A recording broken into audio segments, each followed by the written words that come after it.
Emiliano Ventura é o responsável pela preparação física de António Félix da Costa. A aptidão física do piloto Cascais sofreu alterações a pensar no DTM, mas Félix da Costa continua a trabalhar para estar nas melhores condições para tripular um Fórmula 1, onde e quando a equipa decidir. Existe uma diferença muito grande entre um Fórmula e um carro, um Gran Turismo ou um DTM neste caso. Porque enquanto no Fórmula nós sofremos todas as forças G, toda a agressão que é feita em termos de força contra o corpo, nós ali temos a agressão é feita com um carro que, além de estar protegido, tem uma carga aerodinâmica tremenda, mas sobretudo temos a duração da prova e o carro protege um pouco mais o atleta nesse caso. E aí sim, a parte da resistência é fundamental. O calor é fundamental, o calor existe nos dois. Sim, e um Fórmula, quando está parado, o calor também é muito grande, mas enquanto no DTM o calor está sempre presente porque não existe ar nenhum a circular e aí a pessoa sente o calor lá dentro. Mas julgo que é mais fácil adaptar do que propriamente o que o carro balança ou o que o carro faz que não faz um Fórmula. Que neste caso, enquanto com um Fórmula nós temos a carga progressiva sobre o corpo, no DTM nós temos o carro a bater contra o corpo, nas curvas, a bater nas travagens, nos saltos. Para a Fórmula 1, nós quando trabalhávamos o pescoço, trabalhávamos muito com a parte do core, ou seja, tínhamos que interligar o pescoço com o core. Quando ele curvava, todo o corpo sofre a carga lateral. Aqui, como o carro protege dessa carga lateral, ele tem sobretudo os solavancos que atingem o pescoço nas rotações do carro do DTM, por causa dos saltos, por causa das transições.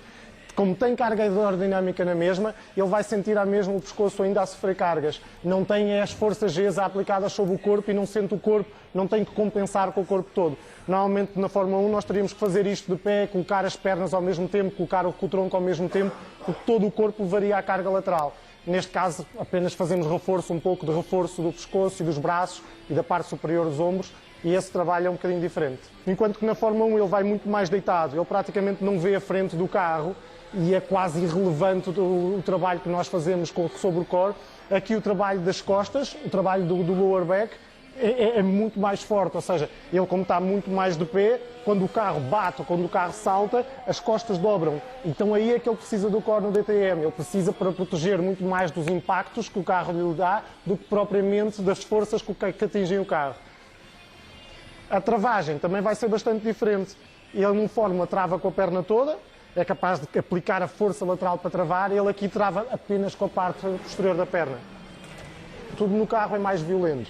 Até porque ele permite mais margem de manobra do carro sobre a pista, à partida ele vai ter que manusear muito mais o volante, enquanto que num Fórmula anda muito mais sobre uma linha que não lhe permite tanta margem de manobra. Aqui também permite que ele consiga, como disse, subir os corretores, passar os saltos, mesmo a própria travagem, o próprio carro vai-se notar, como o peso do carro é maior, que o carro faz isto, então ele sente a travagem no corpo e isso torna a condução mais violenta. A diferença, por exemplo, entre a posição do DTM e a posição do Fórmula, no Fórmula os pés deles estariam por aqui, sensivelmente. O sensor de pressão que neste caso nós utilizamos aqui é porque no DTM as costas têm que estar mesmo coladas, porque senão ele vai sofrer muita carga sobre a coluna lombar e a partir daí vai ter dores no final da corrida. A pressão vai-se fazer muito mais a partir daqui e não com a perna toda. Ele vai fazer muito mais força com o gêmeo do que faz propriamente com a cadeia posterior toda da perna.